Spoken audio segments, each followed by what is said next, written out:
Most Americans aren't poor because they don't make enough money. They're poor because they've built their life around the wrong habits. I'm not talking about buying Starbucks, and it's not because of the extra guac either. It goes way deeper than that, but not anymore. Because in this video, I'm gonna go over the 7 habits that keep so many Americans stuck and poor financially, that way you don't have to be. Money habit number 1 is thinking the system is gonna take better care of you than you. A video just went viral of a mom telling her son not to get a job because if he got a job, then the government would take away her welfare. Take a listen. I'm getting no job. If you go get a job, they're gonna take my Section 8. Then you won't be able to get no Section 8. You're not going to get no job. They're gonna count your income against my Section 8 and my link card. You're not working. No.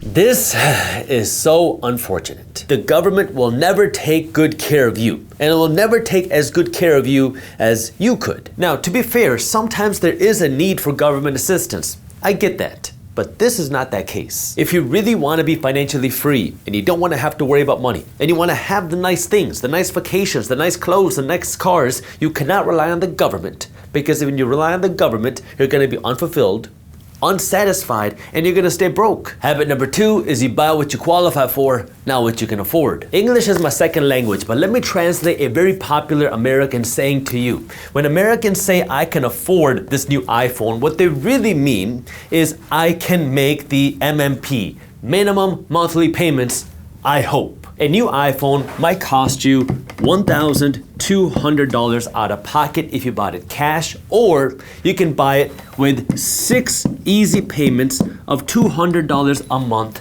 with 0% APR. Most people are looking at this saying, it ends up being the same amount of money, so why not save that extra $1,000 today and generate a return on the $1,000? That way I can make more money for myself, so give me the payment plan. But there's a catch. Why would any financially savvy company lend you money at 0% APR? Because if you go to the bank, no bank is gonna lend you money for free. You get a mortgage, they're gonna charge you interest. You get a credit card loan, they're gonna charge you interest. You get a home equity line of credit, they're gonna charge you interest. So why would a company charge you 0% APR? And the reason why is because the companies know how profitable 0% APR is. And that might have you scratching your head. How is 0% APR profitable? Well, it's profitable because of 3 different reasons. Number 1, they know that they can make more sales when they charge you $200 a month at 6 easy installments as opposed to $1,200 today, because that $1,200 is very painful. That's a lot of money leaving your bank account versus $200 leaving your account today. It's not as painful. So it's easier to get you to buy something that you normally would not buy. Problem number 2 is when you go out and you make this $200 a month payment, the second thing that happens is you're much more likely to buy extra things that you wouldn't normally buy because you don't have $1,000 leaving your bank account today. So when you pay $200 a month, now maybe you get the Apple Care. Maybe you buy the phone case. Maybe you buy some AirPods too because you don't have the pain of $1,200 leaving your bank account. If you paid it with all $1,200 today with cash, you might not buy the AirPods or the Apple Care because you realize that's a lot of money leaving your bank account. So when you're paying this, you end up buying more stuff at that company. And then number 3 is they know a lot of people are not gonna pay it off in time. And if you don't make all 6 easy payments, well, now you get slapped with some easy interest. And now this interest isn't 5% or 10% or even 20%, it's 25%, 29%, sometimes 35% interest. Your rule, and you're not gonna like me for saying this, but I don't make these videos to make friends, I make these videos to help you be better with money. Your rule is if it doesn't put money in your pocket, you do not finance it. Yes, this includes your iPhone. Yes, this includes 0% APR. Yes, this includes your car. Don't finance it. The only exception would be the house that you live in. Go out and get a mortgage for that. But for everything else that you're buying that doesn't put money in your pocket, no more financing. Instead, buy it with cash or don't buy it. Habit number 3 is you reward yourself for being broke. Picture this. You're behind on your bills, work is piling up, and now you decide to take a mental health day and you spend $300 you don't have on a beautiful spa package. I don't doubt that you're working hard, but if your bank account looks like your favorite convenience store, 7-Eleven, there's a problem. You're not rewarding growth. You're not rewarding success. You're rewarding effort. It's kind of like a participation trophy for trying. When you are going through the tough times, you're in the middle of a whole bunch of crap, this is not the time to stop, because that doo-doo is gonna smell like doo-doo. You gotta get out of the crap first before you stop. So if you don't have the money, do not go out and spend money, because you're gonna dig yourself into even more crap and it's gonna be even stinkier down that hole. Do not stop when you are stuck. get out first. And I get it. Sometimes things are going to be hard. Sometimes you're going to want to break. Sometimes you're going to just want to get away. And there are ways to do that without spending the additional money. But when you are going deeper into debt, when you are fueling this broke habit of rewarding yourself for being broke, well, now you're rewarding bad habits, and now it's going to be almost impossible to get out. It's okay to take a break, but don't go out and reward yourself for not seeing the success. Reward yourself when you see the success.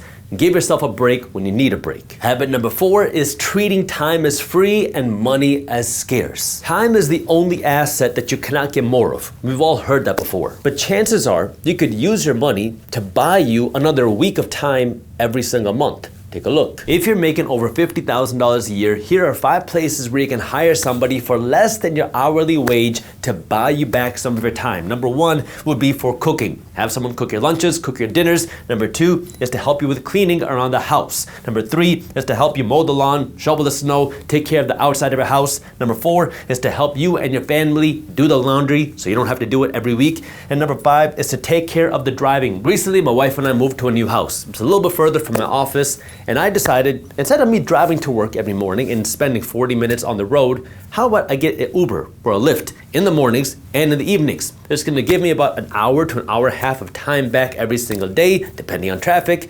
And now I sit in the back and I get my work done, and I just got another hour to an hour and a half back every single day.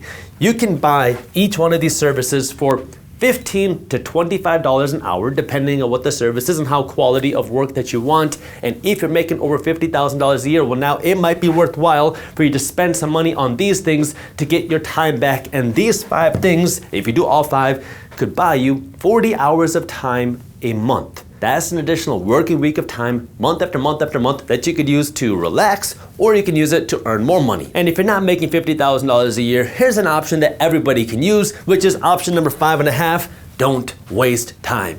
I can't tell you how many times I've heard people say, I'm gonna drive 15 minutes to save $3 on a tank of gas. Be smart now when you're spending your time. Who are you spending your time with? What are you spending your time on? Where can you stop wasting time? That way you have some additional time to maybe learn on how you can increase your income, or spend some time actually working. That way you have more money coming in. Now, for those of you that are investors or want to become better investors, I want to remind you that my team at Briefs Media publishes a free daily report called Market Briefs, where we break down what's happening in the economy, housing, stocks, crypto, and global markets into a fun, witty, and easy to read newsletter. We have hundreds of thousands of investors that are reading Market Briefs every morning. And when you join Market Briefs, you're also, as a complimentary bonus, going to get my investing masterclass for free, where I break down how you can get started as an investor and find hidden investment opportunities before everybody else. So if you want to get Market Briefs plus the investing masterclass, all you have to do is click the link down in the description below. Habit number 5 is you're too comfortable watching Netflix. The average American is watching more than 3 hours of television a day. At the same time, the average American house has over $6,700 in credit card debt. Now let's do a little bit of math. Let's assume you had $6,700 extra today and you invested this money and you never invested another penny again. You invested this money and you got an average 25% return a year, and you invest your money for the next 40 years. Again, you're not investing any more money, you're just investing the $6,700 that you have today. You're never investing another penny again, and you're averaging the 25% return. When it comes time for you to retire, you're gonna be rich. You're gonna have over $50 million when it comes time for you to retire. Now you might be wondering, well, Jaspreet, that's kind of an odd thing to say. If I'm in credit card debt, how do you expect me to invest this money, and how am I going to get the 25% return? Well, here's the interesting thing. This is below the average credit card debt per American household, while the average APR on your credit card debt is around 25%, which means this is the math that your credit card company has done. This is why your credit card company is living in those big buildings, flying around in private jets, is because you are making them rich. And at the same time, the average American is watching hours and hours of Netflix, TV a day. If you are in credit card debt, you cannot afford a Netflix subscription. Not because it costs $15 a month, but because it's costing you 3 hours of time a day. That's time you could be using to learning. That's time you could be using to learning how to earn more money. That's time you could be using to learn how to invest your money. That's time you could be using to learn how to pay down your debt. That's time you could be using to actually earn some additional money. You should not feel comfortable sitting there on the sofa after a long day watching Netflix when you know that this is what's making your credit card company rich. You gotta get out of that cycle. Habit number 6 is you're jumping over dollars to save a few pennies. We all know a broke cousin Bunty who will very easily spend $1,000 when it comes to going out, buying bottle service, eating out, and paying cover. But when it comes time to spending a few $100s on education to learn how to be a better investor, to learn how to earn more money, to learn how to be a better person and live a better life, the money's gone. When it comes time to book a trip to Cancun, they're the first ones to book their tickets, even if they gotta finance it because, well, American Express has got a promotion going on. But when it comes time to spending a little bit of money to improve your financial education, they're the ones to question it for days and weeks to see if it's a worthwhile investment. We are bred to spend money. It's very easy to spend money on going out, having fun, getting these experiences, and that's all cool, but I also want you to think about investing in your own education as well, and invest some money, some time, some energy into your own education. That was one of the things that really changed my life, was starting to invest, starting with books, then I bought classes, then I got some more stuff after that, but you gotta be willing to invest a little bit of time and energy. I'm not saying go out and spend all of your money on this education, but there is a time and a place on something that might be worthwhile, whether it's a course, whether it's investing in research, whether it's investing in a conference or seminar. Go out there and start learning, because your financial education is what's gonna allow you to earn more money, invest better, grow your money, and build wealth. And we don't learn these things in school, but you gotta be willing to invest in yourself to do that. And habit number 7 is asking for permission to get started. I hear the same questions year after year after year. Just, but I don't know where to get started. Just tell me what to do. How do I start? Well, at the end of the day, it doesn't matter. You can go on Google, find a stock brokerage that you like.